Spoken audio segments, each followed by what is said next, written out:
मालक असलेले उद्धव ठाकरेंची इज्जत काढण्याचं काम राजरोस पद्धतीने सुरू झालेलं आहे। आम्ही ऐकलं आतापर्यंत सामना हा उभाटा सेनेचा मुखपत्र होता, पण उद्धव ठाकरेचीच लायकी आणि इज्जत काढण्याचं काम सामना वृत्तपत्रामधून होत आहे। आज एक बातमी छापून आलेली आहे सामनामध्ये, ज्याच्यामध्ये निर्भया दामिनी पथकांच्या नियमाहून अधिक मोबाईल बंद। आता निर्भया आणि दामिनी पथकासाठी जे हेल्पलाईन नंबर काढलेले तो GR 2022चा तो GR पण नाही, नोटिफिकेशनची कॉपी पण माझ्याकडे आहे। आता 2022ला मुख्यमंत्री हे उद्धव ठाकरेच होते।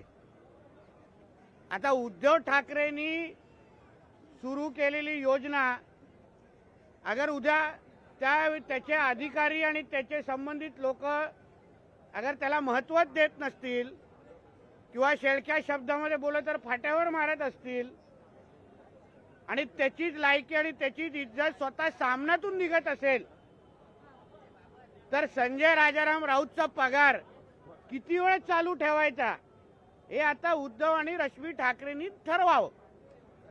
ह्याच्यामध्ये काही त्रुटी असतील तर आमचे मुख्यमंत्री गृहमंत्री सन्माननीय देवेंद्र फडणवीस साहेब या त्रुटी निश्चित पद्धतीने दूर करतील। सगळ्याचे सगळे नंबर कसे चालू राहून आमच्या महाराष्ट्रातल्या माता भगिनींना मदत आणि सुरक्षा कशी भेटेल यावर निश्चित पद्धतीने आम्ही लक्ष घालू। पण ह्या नंबरवर उद्या अगर डॉक्टर सपना पाटकरनी पण अगर फोन केला तरीही तिला मदत निश्चित पद्धतीने आमच्या बहिणीला दिली जाईल, जी मदत उद्धव ठाकरेंनी त्यांच्या काळात केली नव्हती। म्हणून अशा पद्धतीच्या सामन्यामध्येच बातम्या छापून स्वतःच्याच मालक उद्धव ठाकरेची लायकी काढण्याचं काम संजय राजाराम राऊतनी बंद करावं, एवढं या निमित्ताने सांगेन। आज सामना न्यूज़पेपर में आई हुई एक न्यूज़ है जिसमें निर्भया दामिनी पथक का जो हेल्पलाइन नंबर शुरू किया था वो हेल्पलाइन नंबर अभी बंद हो गया है, ऐसा सामना में छपा के आया है। अभी तक हमको लगता था कि सामना ये उद्धव ठाकरे जी के पार्टी की माउथपीस है, मगर उद्धव ठाकरे की ही इज्जत निकालने का काम अभी संजय राजाराम राउत ने सामना के माध्यम से शुरू कर दिया है।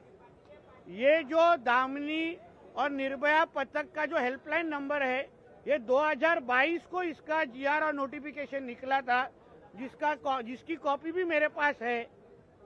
2022 को मुख्यमंत्री उद्धव ठाकरे जी थे, इसलिए उनकी ही इज्जत निकालने का काम उनका ही माउथपीस वृत्तपत्र अगर कर रहा होगा तो संजय राजाराम राउत को कितने समय, कितने महीने और पगार देना है वो उद्धव ठाकरे सोचे।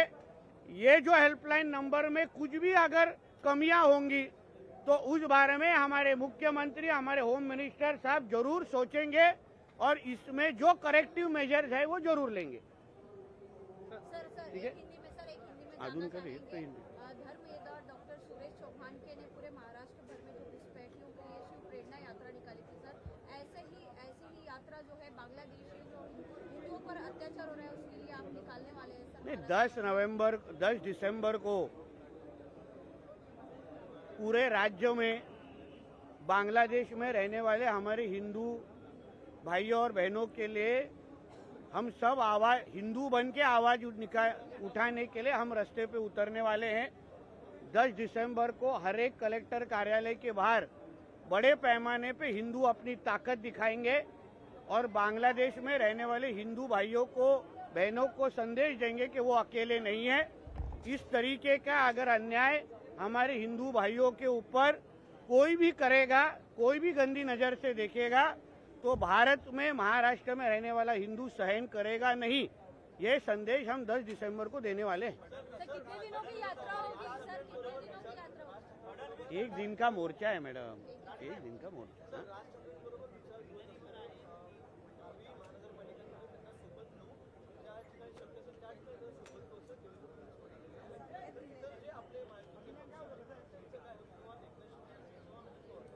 तर देवेंद्र फडणवीस साहेबांनी अगर बोललं असतील तर ते फार विचारपूर्वक आणि जबाबदारीने बोलतात.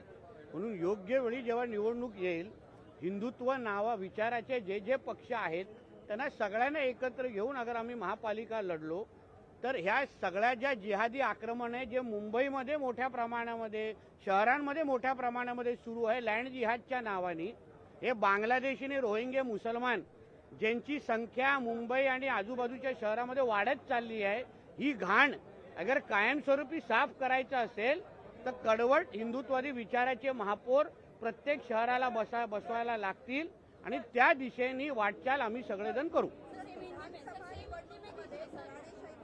काय काय काय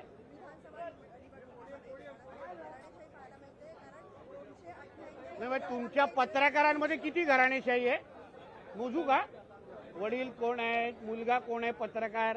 तुम्हा लोकांना वेगळा नियम, आम्हाला वेगळा नियम लावू नका मॅडम. आम्ही लोकांमधून निवडून आलेलो आहे.